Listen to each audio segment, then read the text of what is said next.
Hi friends, welcome back to my channel. ఈ వీడియోలో బిర్యానీతో తినడానికి చాలా సాఫ్ట్గా టేస్టీగా ఉండే చికెన్ లెగ్ పీస్ రెసిపీని షేర్ చేస్తున్నా ఫ్రెండ్స్. ఈ రెసిపీ చేయడం కోసం చికెన్ లెగ్ పీసెస్ ఇంకా ఏవైనా మనకు నచ్చిన పీసెస్ని కూడా తీసుకొని అందులో ఉప్పు, కారం, పసుపు, అల్లం వెల్లుల్లి పేస్ట్, మసాలా పొడి, నిమ్మరసం వేసేసి బాగా కలుపుకోవాలి. ఇవన్నీ కాకుండా ఇంట్లో వారికి నచ్చేవి ఇంకా ఏమైనా మసాలా కూడా వేసుకోవచ్చు. ఇలా బాగా కలిపేసిన తర్వాత ఒక గంట పాటు పక్కన పెట్టి ఉంచుకోవాలి. గంట తర్వాత చికెన్ పీసెస్ని స్టవ్ మీద కాగుతున్న వేడి నూనెలో వేసి వేయించుకోవాలి. నేను ఇందులో యూజ్ చేసిన కారపొడి, మసాలా పొడి రెండు ఇంట్లో ప్రిపేర్ చేసుకున్నవే. మిర్చితో పాటు ధనియాలు, జీలకర్ర కూడా వేసి కారం ప్రిపేర్ చేస్తాను. ఇంకా మసాలా పొడి కోసం మసాలా దినుసులన్నిటినీ వేసి ప్రిపేర్ చేసుకుంటాను. కారపొడి, మసాలా పొడి ఎలా ప్రిపేర్ చేసుకోవచ్చో ఆ వీడియోస్ నా ఛానల్లో ఉన్నాయి ఫ్రెండ్స్. ఇదే మాదిరిగా ఆలు, క్యాలీఫ్లవర్, మీల్ మేకర్, పచ్చి రొయ్యలతో కూడా చేసుకోవచ్చు ఫ్రెండ్స్.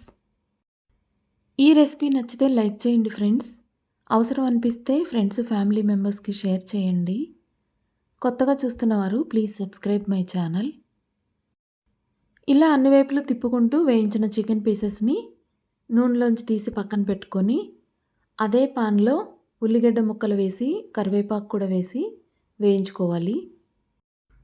ఉల్లిగడ్డ ముక్కలు కొద్దిగా వేగిన తర్వాత అల్లం వెల్లుల్లి పేస్ట్ వేసి కలుపుతూ వేయించాలి. ఇప్పుడు ఇందులోనే టమాటో పేస్ట్ కూడా వేసి కాసేపు ఉడికించుకోవాలి. నెక్స్ట్ ఉప్పు, కారం కూడా వేసి ఒకసారి కలిపేసి టమాటో గుజ్జు మొత్తం బాగా ఉడికి దగ్గరగా అయ్యే వరకు ఉడికించిన తర్వాత వేయించిన చికెన్ పీసెస్ కూడా వేసి కలుపుకోవాలి. స్టవ్ని లో ఫ్లేమ్లో పెట్టుకొని గ్రేవీ మొత్తం చికెన్ పీసెస్ పట్టేలాగా కలుపుతూ 2-3 నిమిషాల పాటు ఉడికించుకోవాలి. చివరిగా చీల్చిన పచ్చిమిర్చి, కొత్తిమీర తరుగు వేసి కలుపుకోవాలి. ఇలా ప్రిపేర్ చేసిన చికెన్ లెగ్ పీస్ రెసిపీ బిర్యానీలోకి చాలా బాగుంటుంది. వైట్ రైస్, రోటీతో కూడా చాలా బాగుంటుంది. ఇలా వేడివేడిగా ఉన్న ప్లెయిన్ బిర్యానీతోటి ఈ చికెన్ రెసిపీని వడ్డించుకుని తింటే చాలా సాటిస్ఫైయింగ్ అనిపిస్తుంది. Thanks for watching friends.